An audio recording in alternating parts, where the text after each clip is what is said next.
profite d'une accalmie météo en ce début du mois de juillet pour tourner quelques vidéos.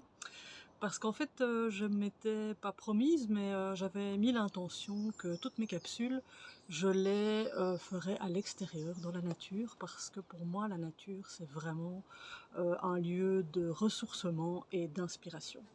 Voilà, voilà. Mais bon, revenons à nos moutons et au sujet du jour. Aujourd'hui, je t'explique brièvement comment apprivoiser tes émotions. Car oui, il s'agit bien de les apprivoiser et de les accueillir, et certainement pas de les juger, ni même de les maîtriser, ou pire encore, ce serait de les contrôler. Alors, comment apprivoiser tes émotions? Je te donne 5 étapes possibles. 1. Fais une pause. Arrête-toi un instant pour reconnaître l'émotion qui est présente. Pose-toi la question, qu'est-ce que je ressens ici et maintenant? 2. Comme l'émotion est d'abord une sensation, demande-toi où est-ce qu'elle se situe dans ton corps. Est-ce que c'est une tension, de la chaleur, du froid, une boule dans le ventre? Ou est-ce que cette émotion a une forme peut-être, une température? 3. Respire avec ou dans cette sensation, sans chercher à la faire partir, c'est-à-dire qu'il faut la ressentir pleinement. 4. Accueille tout ce qui vient sans juger.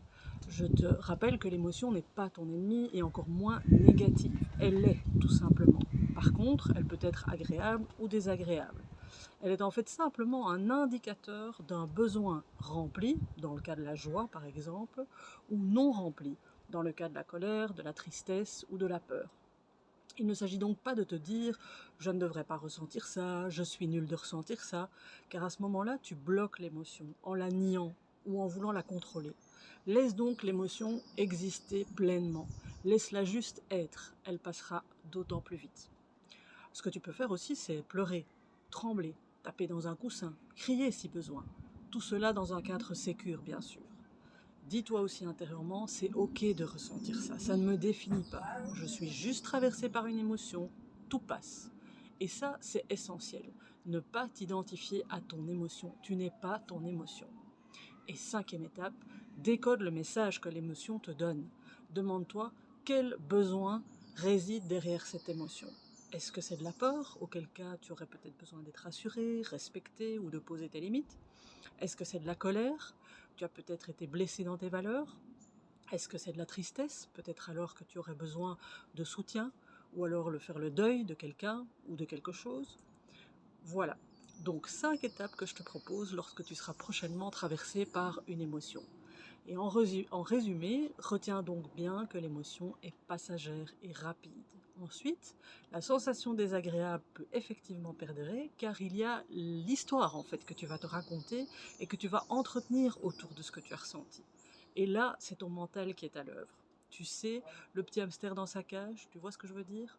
Et plus tu vas tourner en boucle dans ta tête, plus la sensation désagréable va perdurer.